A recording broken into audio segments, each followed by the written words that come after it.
Oke, jadi ada yang request untuk membuat materi tentang tekanan. Oke, tekanan. Tekanan itu simbolnya huruf P. Bahasa Inggris dari tekanan pressure, akan disebut P.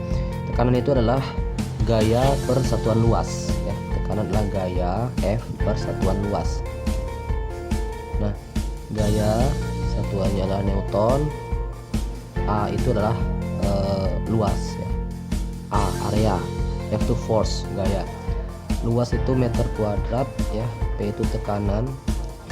Tekanan itu satuannya adalah Newton per meter kuadrat atau Pascal, PA. Nah, semakin besar nilai F, ya, maka nilai P semakin besar. Semakin besar nilai A, maka nilai P semakin kecil. Ya, jadi seperti itu. Contoh tekanan itu seperti ini. Ada orang yang sedang menggunakan sepatu, sepatunya sepatu high heel. Ini gambarnya seperti ini. High heel itu, nah, ketika ada orang yang menggunakan high heel, itu akan terasa lebih sakit dibandingkan sepatu biasa.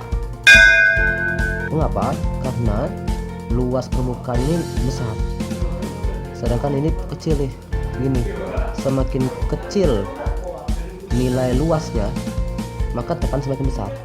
Nah, jadi seperti itu. Apalagi ditambah dengan gaya atau dorongan oleh orang dari atasnya, atau berat tubuhnya lebih besar, maka tentu tekanan juga akan lebih besar. Nah, jadi seperti itu. Jadi semakin runcing ujungnya, maka tekanannya semakin besar. Semakin besar gayanya, maka tekanan juga semakin besar. Nah, sekarang kita tes contoh soal. Misalnya ada orang yang memukul dengan gaya 10 Newton, ya, sedangkan luas permukaannya itu adalah 0,2 meter kuadrat. Bertanya berapakah tekanannya. Nah, ini silahkan bikin rumus segitiganya, ya. P nya di sini, di F di atas, A di sini. Oke. Nah, ketika ditanya P, maka P sama F bagi A, maka kita bikin F per A 10 dibagi 0,2. Nah, untuk menghilangkan koma, maka kita sama-sama kali 10. Kita 10, maka jawabannya 100 per 2, 50 Newton meter kuadrat. Nah, ini cara untuk mencari nilai tekanan. Nah, tekanan ini tidak hanya pada benda yang di darat, bisa juga di dalam air. Nah, misalnya di dalam akuarium, ya. Kalau dalam akuarium ya ada ikan, ya. Ada ikan juga. Nah, ikan tuh nih di titik B, ini di titik A. Nah, pertanyaannya, mana yang memiliki tekanan paling besar? Tentu yang B. Kenapa? Karena dia paling dalam. Nah, tekanan yang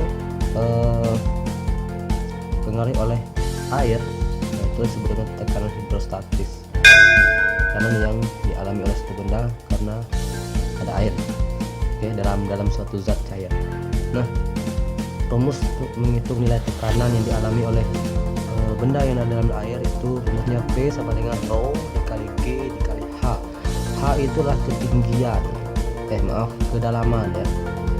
Kedalaman satuannya meter, ya. G itu percepatan gravitasi, satuannya meter per sekon kuadrat. Rho itu massa jenis, ya, massa jenis zat ini, kilogram per meter kubik, ya. Ini tekanan, nah, satuannya Newton per meter kuadrat. Nah, dari rumusnya kita bisa menyimpulkan bahwasanya semakin besar nilai kedalamannya, semakin dalam dia, maka tekanannya juga semakin besar. Yang kedua, semakin besar massa jenis dari zat cair ini, maka tekanan juga semakin besar, ya. Oke, sekarang kita contoh soal seperti ini. Ini ada benda di sini. Soalnya adalah manakah, ini A, ini B, ini C, manakah yang memiliki tekanan paling besar? Ya, tentu cari yang paling dalam. Oh, C, karena, ya, yang paling dalam, ya. Oke, ini contoh yang mudah.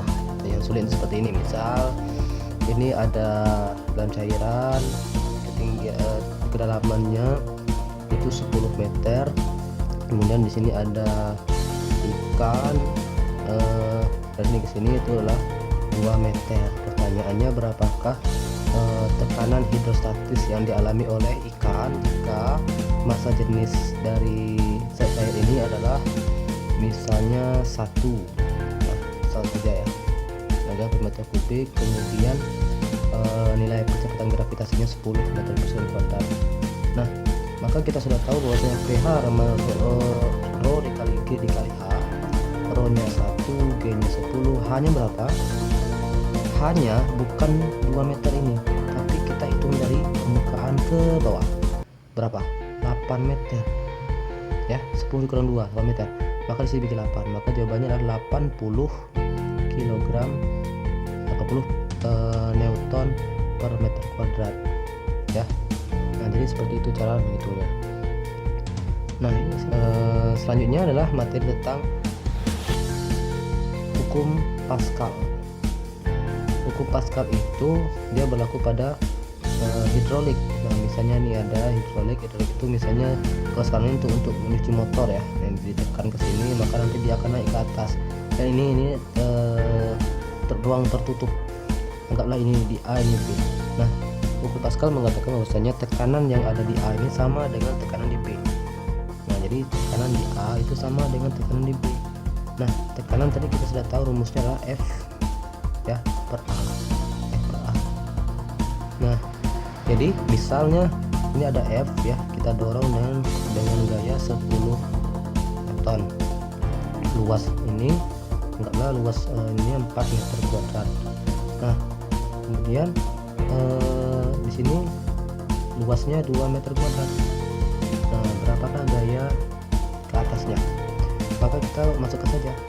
Yang A itu F nya 10, A nya 4, F yang sini kita cari ya, FB kita boleh bikin FB, nilai luas itu adalah 2, habis itu kita kali silang 10 kali 2 sama dengan FB dikali 4, 10 dikali 2 20, F4, F sama dengan 20 bagi 4 sama dengan 5 Newton per M kuadrat. Nah, ini gayanya, ini hukum Pascal berlaku.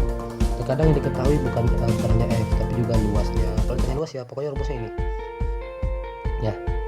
Nah, selanjutnya materinya adalah tentang gaya ke atas. F A, rumusnya F A rho dikali G dikali V. Ini rumus mencari gaya ke atas. Nah, maksud gaya ke atas itu apa sih? Jadi seperti ini ya, dan ini dalam cair ya, kita masukkan balok ke dalam zat cair ini ya, balok, dimana balok ini volumenya anggaplah 10 meter kubik ya. Nah, kemudian zat cair ini massa jenisnya 1 ya. Percepatan gravitasi G nya adalah di bumi ya, 10 meter per sekali kuadrat. Pertanyaannya, ketika balok ini dimasuk ke dalam air tentu ada gaya dorong, cair itu mendorong dia ke atas. Nah, berapakah besar gaya dorongnya? Nah, ini disebut dengan gaya ke atas nih, FA itu ke atas. Maka kita bisa hitung FA sama dengan rho dikali G dikali V. Rho nya 1, G nya 10, V nya 10, maka jawabannya 100 Newton. Kalau seandainya ini meter kubik, belum meter kubik maka diganti jadi meter kubik ya. Seperti itu. Nah, ini kalau seandainya volumenya itu semuanya tercelup. Bagaimana kalau cuma setengahnya, misalnya cuma seperti ini ya. Nah, setengah dari volumenya yang tercelup. Kalau volume tadi 10 meter kubik, maka jika setengahnya berarti ya 5 meter kubik. Maka masukkan saja rumus yang ini, V nya diganti begitu. Oke. Nah, jadi ini cara pertama. Ada cara kedua. Cara kedua seperti ini. Rumusnya untuk mencari gaya ke atas itu rumusnya F di udara sama dengan F di dalam cairan. Maksudnya gimana? Nah, ini seperti ini. Ketika ini dalamnya air ya. Nah, pertama benda ini kita ukur dengan alat yang seperti ini. Ya, apa namanya? Ya, ini namanya dinamometer. kita ukur sebelum dimasukkan dalam air ternyata menunjukkan angka 10 Newton. Nah, ketika di udara 10 Newton. Kemudian kita timbang, kita masukkan ke dalam cair ini, ya. Ternyata, nah, angka di sini menunjukkan angka 5 Newton. Pertanyaannya, berapakah gaya ke atas yang dilakukan oleh air ini? Maka langsung saja, ketika di udara 10 Newton, ketika di dalam air 5 Newton. Jawabannya 5 Newton. Nah, jadi seperti itu untuk menghitung gaya tekan ke atas. Ini namanya hukum Archimedes. Oke, itu saja. Terima kasih. Assalamualaikum warahmatullahi wabarakatuh.